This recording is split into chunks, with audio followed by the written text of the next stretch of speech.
जब श्री राम सुग्रीव से मिलते हैं, तब सुग्रीव के मंत्री जम्बुवान कहते हैं, हम महाराज सुग्रीव की ओर से आपको पूर्ण विश्वास दिलाते हैं। महाराज अपने विश्वसनीय बानरों की सहायता से आपकी भार्या पूज्य सीता देवी की खोज अवश्य निकालें, जिससे आप उस राक्षस के हाथों से मुक्त करा सकें।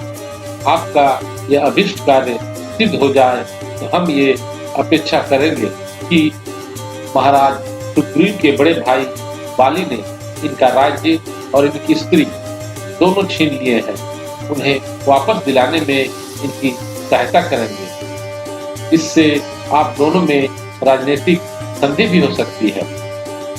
तब श्री राम कहते हैं, क्षमा करें ऋक्षराज, मैं इस प्रकार महाराज सुग्रीव की कोई सहायता नहीं कर सकता। ऐसा तो कोई क्षुद्र व्यापारी ही कर सकता है कि पहले आप मेरी सहायता करें, फिर मैं आपकी सहायता करूंगा। ये उचित नहीं है। दूसरी, वो आपने राजनीतिक संधि की बात कही है, सो राजनीति की नींव स्वार्थ पर रखी हुई है और मेरी प्रकृति में स्वार्थ का कहीं स्थान नहीं है। तब जम्बुवान कहते हैं, क्षमा करें नाथ, अल्प बुद्धि योनि के जीव हैं, हमारी भाषा पर ध्यान न देकर केवल हमारी भावना पर विचार कीजिए। हमारी भावना पवित्र है, हमें वो नाता बताइए जिससे हम बानर और ऋक्ष योनि के समस्त प्राणी आप जैसे महामानव के साथ संबंध स्थापित कर सके। तब श्री राम कहते हैं, वो एक ही नाता है ऋक्षराज, जो योनियों, जातियों, लोकों, धर्मों और समस्त ऊंच नीच को लांघकर एक प्राणी का दूसरे प्राणी से अटूट संबंध स्थापित कर सकता है, और वो नाता है मित्रता का।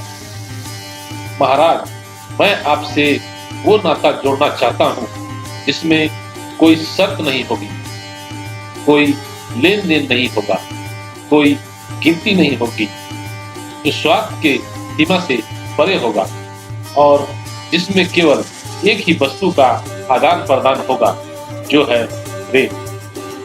संधि तो केवल एक राजा की दूसरे राजा से ही हो सकती है, परंतु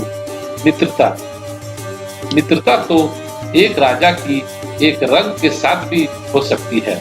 इसलिए हे सुग्रीव, मैं तुमसे मित्रता का प्रस्ताव रखता हूं। तब हनुमान कहते हैं, आप धन्य है राम, मित्रता एक पवित्र वस्तु है। मित्र ये नहीं देखता कि सामने वाला शक्तिशाली है या नहीं, उसके पास धन या पद है कि नहीं। मित्र वही होता है जो मित्र के बिना कहे ही अपने प्राण तक निछावर कर देता है। महाराज सुग्रीव, आज आपको आपके चिंता का सागर पार करने के लिए राम की मित्रता रूपी नौका मिल गई है। श्री राम ने आज बिन मांगे मित्रता प्रदान करके जैसे कि मृत शरीर को जीवनदान दे दिया हो। तब सुग्रीव कहते हैं, हनुमान सत्य कहता है, आप धर्म के बारे में भली भांति सुशिक्षित हैं और सब पर दया करने वाले हैं। वायुपुत्र हनुमान ने मुझसे आपके यथार्थ गुणों का वर्णन किया है। आप श्रेष्ठ मानव जाति के हैं और मैं वानर जाति का हूँ। फिर भी यदि आप मुझसे मित्रता करना चाहते हैं तो मेरा हाथ उसी प्रकार थाम लीजिए जैसे पिता अपने पुत्र का हाथ पकड़कर उसे संभालता है। सुग्रीव फिर कहते हैं, मेरे हाथ अपने हाथ में ले लीजिए ना स्वामी। तब श्री राम सुग्रीव का हाथ थामते हुए कहते हैं, कपिराज, आज से हम आपके हो गए। तब सुग्रीव कहते हैं, हे प्रभु, और श्री राम का चरण स्पर्श करते हैं। तब श्री राम ने उठाते हैं और गले से लगाते हैं और कहते हैं, आप तो हमारे मित्र हैं। तब सुग्रीव कहते हैं, मेरे जैसे हारे हुए अपने पद से वंचित और दुखी वानर को आपने अपनी मित्रता प्रदान की। राम, आपका हृदय सागर से भी विशाल है। तब श्री राम कहते हैं, सच्चा मित्र वही है जो अपने हारे हुए मित्र को फिर से विजयी बनाने के लिए अपनी प्रिय से प्रिय वस्तु का बलिदान कर दे। हे सुग्रीव, हम रघुवंशियों का अपना धर्म, अपना गौरव प्राणों से भी प्रिय है, परंतु अपने मित्र का संताप हरने और उसे विजयी बनाने के लिए यदि आवश्यकता पड़ी तो मैं उनका भी बलिदान कर दूंगा। मित्रता निभाने के लिए यदि पाप करके मुझे नरक भोगना भी पड़े तो मुझे स्वीकार है। यही मित्रता का आदर्श है और यही मेरा शपथ है। तब हनुमान जी लकड़ियों को घिसकर आग जलाकर लाते हैं और कहते हैं, मैं इस पवित्र मुहूर्त को अमर बनाने के लिए अग्नि देव को साक्षी बना के लाया हूं। स्वामी, आप दोनों अग्नि देव की प्रतीक्षणा करें, जिससे इससे मैत्री बंधन को देवताओं का आशीर्वाद मिले।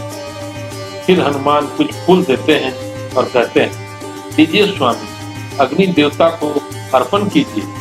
और फिर श्री राम और सुग्रीव उन फूलों को अग्नि देव को अर्पण करते हैं और गले मिलते हैं। और सुग्रीव कहते हैं, आज से हम दोनों का दुख और सुख एक है। आज से जो कुछ हमारा है वो आपका होगा। सुख, वैभव, साम्राज्य जो आज है, जो आगे होगा, वो सब कुछ हमारी तरह हमारे मित्र का भी होगा। तब राम कहते हैं, मित्र, हम आपके भावना के मोल दिख गए। अब मित्र होने के नाते मेरा पहला कर्तव्य है कि मैं आपके सुख बाद में बांटूं, पहले आपके दुख बांटूं। मैं अग्निदेव के सामने आपको वचन देता हूँ, आपकी पत्नी का अपहरण करने वाले बाली का निश्चय ही वध करूंगा और आपको खोया हुआ राज्य और आपकी पत्नी वापस दिलाऊंगा।